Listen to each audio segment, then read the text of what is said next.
I don't know if this is a hot take here, but F9 The Fast Saga is not a trash movie or a bad movie by any means. Like, there are way worse action movies than this. Come on now. But is this a good movie? Well...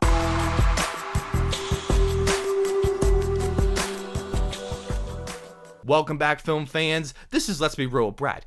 Today we're going to be talking about the newest Fast and Furious movie called F9 The Fast Saga. It is directed by Justin Lin, who originally directed Tokyo Drift all the way to Fast and Furious 6. F9 The Fast Saga is on my top 20 most anticipated movies of the entire year, as I've been a big Fast and Furious fan for a really long time, so I was able to review every single Fast and Furious movie all the way from the first one to the last one. Now going to see F9, I thought this was an enjoyable, stupid, dumb action movie. But is this movie good?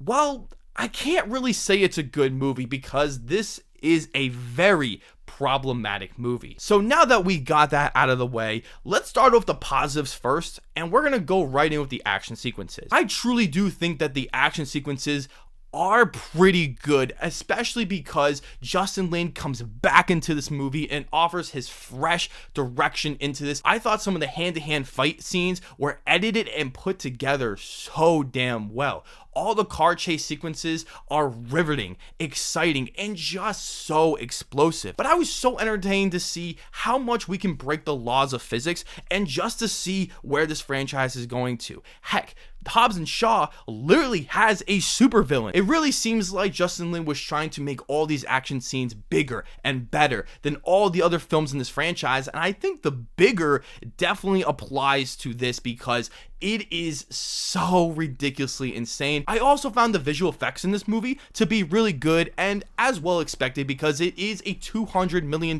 movie. One of the other biggest positives I can give with this movie is the presentation. I think Justin Lin is a pretty solid director and fits into this franchise perfectly with offering so much great direction for all the scenes in this movie. My next positive with this movie is the tone and the self-awareness. This movie in particular is extremely, and I mean extremely self-aware of how ridiculous this movie is. This is the 9th film in this action franchise when we started off in cult culture, then in heist movies, and then in spy racer movies. I mean, come on now.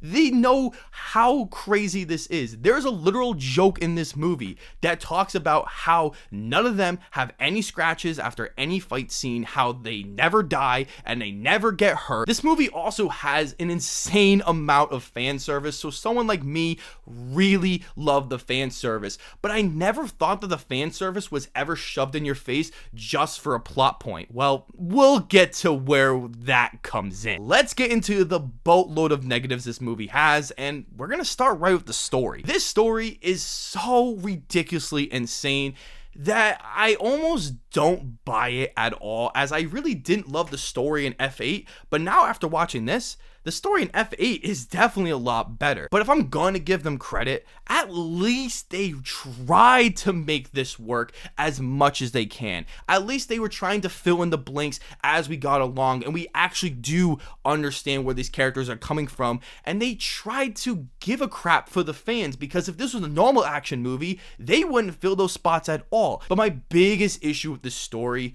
is that it treats these characters like they're Avengers and they can all do their own separate thing, but it doesn't work because these characters aren't the most complex or deep characters that have their own separate movies. So when they're all away from each other at one point in the movie comes to a standstill and it's just not all that interesting. My next negative is with the acting.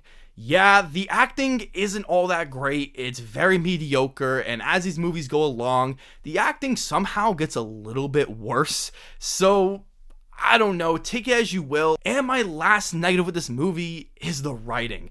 The jokes in here are definitely the worst out of the whole franchise, as there are some really funny and hilarious jokes, but I do feel like a lot of the jokes in here miss quite a bit, as it does feel like it's trying too hard to be on the nose a little bit. The dialogue in here is probably the cheesiest and the stupidest out of the entire franchise that pretty much made me eye roll at so many moments in the movie when they're trying to be a little too serious. The dialogue makes these scenes worse, especially with the mediocre acting. And my last negative with the writing is that there are way too many characters with this movie. Sure, as a Fast and Furious fan, it's nice to see everyone in this movie, but as a movie reviewer, I have to come to accept that there are way too many characters. There is also a character that shows up in the trailers if you have seen it. The way they explain why this character comes back is so unnecessary, and I don't understand why they need to do this because it also